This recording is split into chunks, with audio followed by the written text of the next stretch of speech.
धन्य ऐसी माताओं को भी, ऐसा नहीं है भारत में ऐसी माताओं की कमी है। अब कुछ ऐसे आज के परिवेश को देखकर लोगों ने अपने आप में बदलाव कर लिया है कि यही चीज़ें हम नहीं आज अपना पाते। लेकिन धन्य ऐसी माताएं भी जो अपनी कोख से ऐसे बालकों को जन्म देती हैं जो देश की रक्षा के लिए जाते हैं, फौजी बनते हैं। धन्य ऐसी पत्नियों को जो ऐसे पतियों का चुनाव करती हैं जो फौजी बनते हैं। हम तो यहाँ आनंद के साथ बैठे रहते हैं, कथा भागवत सुन रहे होते, सत्संग पूजा पाठ, अपने बालकों के उन आनंदों में मस्त होते हैं, लेकिन वो अपने घर से अपने बेटे को, अपने पति को वहाँ भेजती हैं जिससे हम लोग सुख और चैन से सो सकें। मैं ये इसलिए बोल रही हूँ, कभी कभी मुझे कई लोग ऐसी बातें करते हैं ना कि उनको तो अच्छा वो बोनस मिलता है, उनको तो उन अच्छी फैसिलिटीज़ मिलती हैं, लेकिन सुख से ज़्यादा व्यक्ति की प्राणों की कीमत होती है ना। कोई व्यक्ति अपने परिवार से अलग हो जाए वो सुख सुख नहीं होता। सुख वो है कि भले उसे छोटा और थोड़ा मिले, लेकिन परिवार के बीच में वो अपने माता पिता, अपनी पत्नी, उन सब के बीच में अपने बच्चों को खिला सके। लेकिन आप बताइए, उन्हें पूरा पूरा साल, 4-4 साल हो जाती हैं, 1-1 साल हो जाती हैं, कभी कभी त्योहारों पे भी नहीं आ पाते, प्रेम भी नहीं कर पाते और ऐसा जीवन निकल जाता है उनका। हमें गर्व करना चाहिए उन पर, उनके परिवारों को सम्मान करना चाहिए कि इतना बड़ा त्याग किया। बेचारों को तो पता भी नहीं, ये उम्मीद भी होती है कि हे भगवान हमारा बेटे को कुशल हो कुशल हो। कई कई जगह ऐसे होते हैं जहाँ फोन सिस्टम नहीं होते, कॉल नहीं लग पाती घर वालों को, बड़ी पाबंदियां होती हैं, ऐसी ऐसी जगह होती हैं। और आर्मी की तो रूल रेगुलेशन ही बहुत होते हैं कि यहाँ नहीं जाना, ऐसे लोगों से, अपरिचित लोगों से नहीं मिलना, यहाँ एसटीडी कॉल नहीं कर सकते तुम, कहीं हमारी कोई बात तो नहीं। तो उन पर बड़ी विशेष नज़र रखी जाती है जिन जो ज़्यादा ऐसी जगह पर कार्य कर रहे होते हैं या तैनात होते हैं। तो एक बड़ा सुंदर सा वो था कि एक आर्मी वाला, एक फौजी भाई प्रतिदिन बैंक के एटीएम में जाता था और 100 रुपये निकालता था प्रतिदिन और चला जाता था।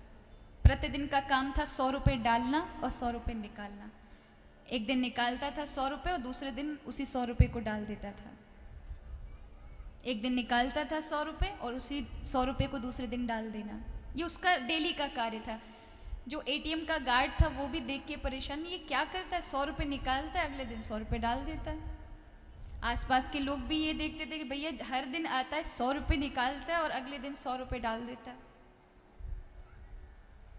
एक दिन वहाँ के लोगों ने पूछा कि भाई एक बात बताएं, एक ही साथ पैसे निकाल लो ना, क्या प्रतिदिन आना और क्या प्रतिदिन डालना, ये हमें समझ नहीं आया। प्रतिदिन 100 रुपये निकालते हो और प्रतिदिन 100 रुपये डालते हो, ये क्या मतलब है? या तो निकालो ही मत, और निकाल रहे हो तो पूरा निकाल लो कि डालने की जरूरत ही ना पड़े।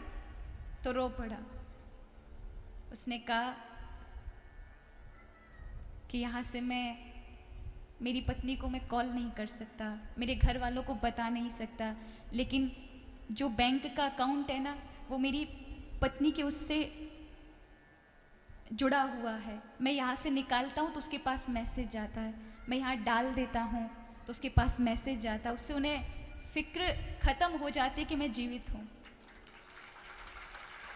उन भावनाओं को देखें जिनको ये तक पता नहीं होता कि हमारा बालक ठीक है कि नहीं है। हम उनके भीतर की उस सुख को नहीं, उस दुख को नहीं पहचानते। हमें बस उनका जो बाहर की थोड़ी बहुत सुख सुविधाएं उनको मिल रही होती है, उन पर बड़ा, कई लोग ऐसी टीका टिप्पणियां करते हैं कि आप आर्मी वालों को इतना वो करते हैं। अरे गर्व करना चाहिए, अवश्य करना चाहिए, हमें तो फक्र और उनके परिवार पर होना चाहिए। लेकिन कई बार लोगों को मैंने सुना ऐसा बोलते हुए कि क्या हुआ, अरे उनको इतनी फैसिलिटीज़, क्या आपको दे दी जाए और आपको तैनात कर दिया जाए, जाओ वहाँ, तो एक अपने बच्चों को नहीं भेजेगा। कौन किसी अपने बालक को अपने से अलग करना चाहता है? सुख तो वाकई अपने परिवार के साथ रहने में, लेकिन उनके त्याग को बारंबार प्रणाम। इस व्यासपीठ से भी मेरा उनको हृदय से प्रणाम। और मेरा तो प्रभु से ये प्रार्थना है कि हमारे देश के सेना पर एक भी फौजी भाई पर किसी प्रकार का कोई संकट ना आए। हरि आप ही उनकी रक्षा सुरक्षा उनके परिवार की और उनकी करिएगा, क्योंकि वो रात दिन, हम तो यहाँ आराम से सो रहे होते हैं, वो बर्फ़ में भी 24 घंटे खड़े होकर के, जहाँ अब बद्रीनाथ से आगे 25 किलोमीटर भी जहाँ चीन और तिब्बत का बॉर्डर लगता है, वहाँ पर माइनस टेम्परेचर रहता है।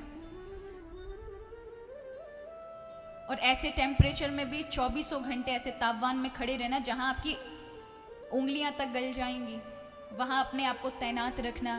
और पूरा बद्रीनाथ दिवाली पर बर्फ में दब जाएगा, सब नीचे आ जाएंगे, जोशीमठ पर आ जाएंगे 50 किलोमीटर नीचे, लेकिन वो आर्मी के सारे लोग वहाँ पूरे 24 घंटे ऐसी बर्फ में जहाँ कोई नहीं जाता वो पड़े रहते हैं।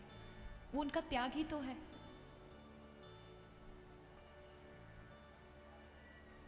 इसलिए हमें उन ऐसे परिवारों को हमेशा उनका सम्मान करना चाहिए।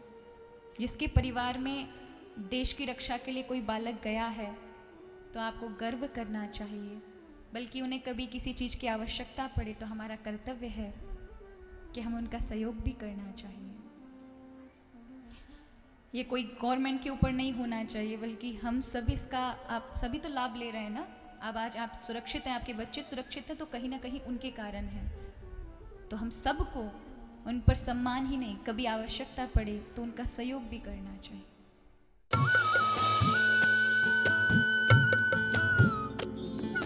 सर्वधर्म संगम, धर्म के सच्चे प्रहरी।